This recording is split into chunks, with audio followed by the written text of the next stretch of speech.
Hi, this is Maria Mandarino. Today I would like to speak a little bit about spiritual direction and some of the ways that I approach the work with clients. As someone who was an acupuncturist before I became a spiritual director, I pull in some of my understanding as an acupuncturist. And there's a book called The Yellow Emperor's Classic of Medicine, and I'd like to share a passage from that text today.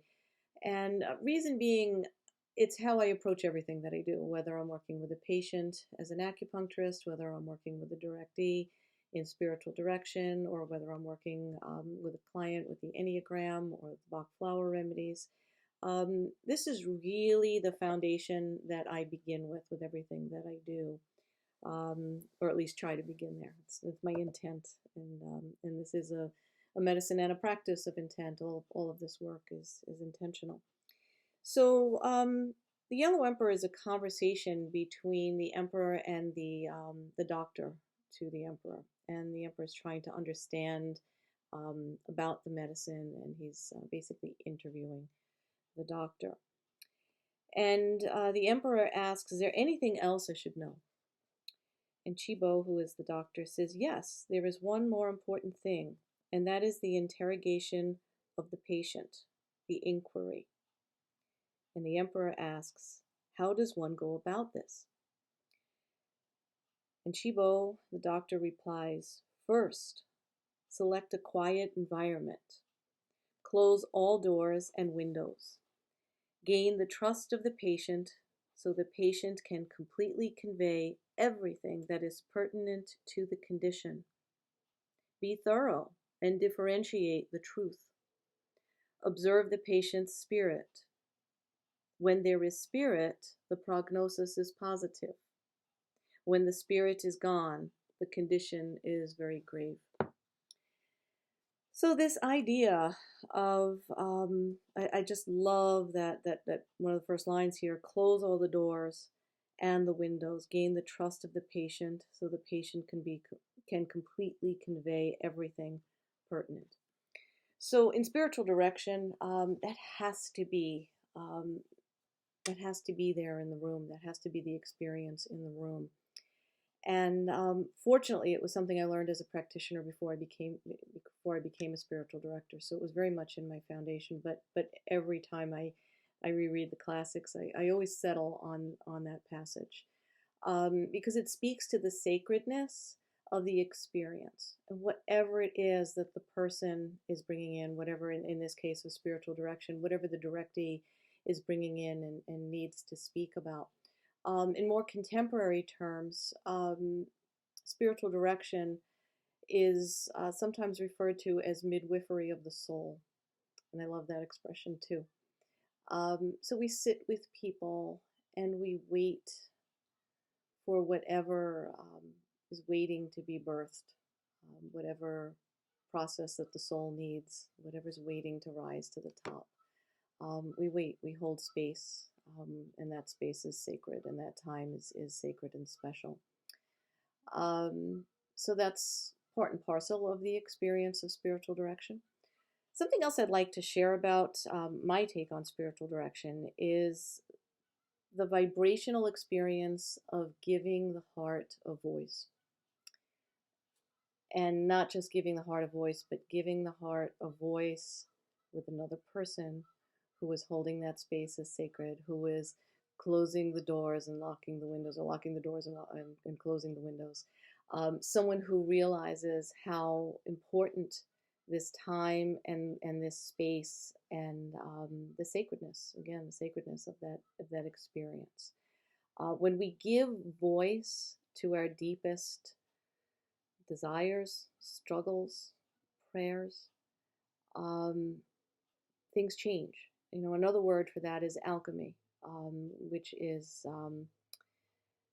the magic of turning lead into gold. And I think that's part of what we do in spiritual direction as well. People come in and they bring whatever emotions, whatever burdens they're carrying, grief, sorrow, anger, rejection, fear, some pretty heavy emotions people bring in. And It's the lead of the spirit.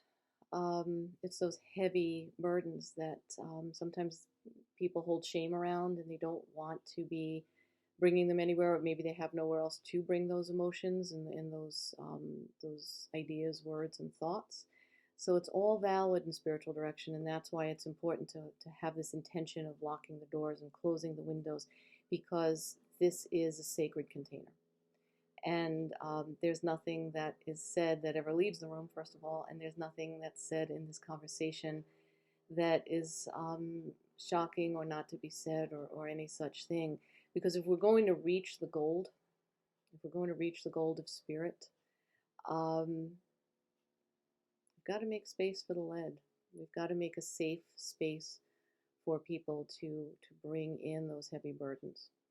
So, and I've spoken before about archetypal patterns, and I'm very prone to using them. One of those patterns is the Enneagram, but the one that I'm going to talk about today, again, is the tarot. Okay, so the alchemy card, let me just not get that reflection on there, is the magician. And if you see, he has all four suits in front of him, the tools of the four suits. So there's the sword, the cup, the pentacle, and the wand. So those are the four elements of the tarot. So different traditions, we have different elements that we use, but in the tarot, it's air, water, earth, and fire in that order. And the magician has the infinity sign over him, and he has access to the infinite, to the spirit world, through a balanced relationship with the elements. So that's where my intent is, and sometimes I'll never even bring the cards into a session, but I'm holding that idea of this is a time for alchemy. This is a time for the magician. This is a time to balance the elements. This is a time to hold space. This is a time to appreciate, as a spiritual director, to truly appreciate what people bring to me, and the trust that they have, and what it takes to share some of the pretty hard stuff that people do share in direction. So I wanted to share that again. Like I said, one of the ways we talk about spiritual direction is midwifery of the soul, and just what we give birth to. So in the ways of the spirit and healing the spirit, the alchemy that we create just by giving voice to these things that are locked in too many times, and often for too long. So so if you're not familiar with spiritual direction, I wanted to share that.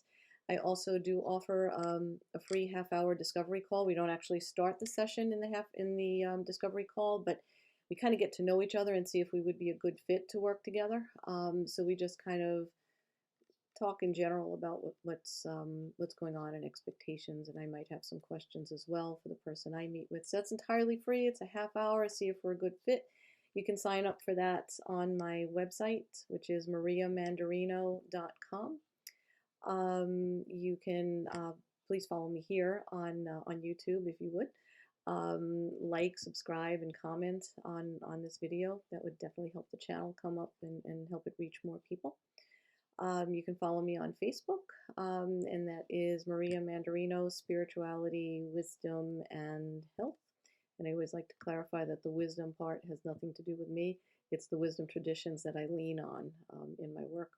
And my Instagram is Maria Mandarino Wisdom, because the other was too long for Instagram spaces. So, so that's all for today. Thank you so much. And again, please like, subscribe, and comment on this video, and I'll see you again soon.